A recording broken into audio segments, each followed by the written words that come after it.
concrete is in.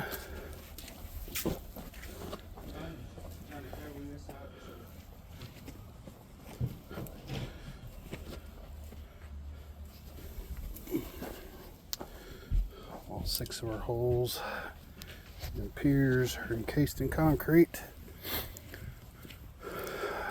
Come back tomorrow.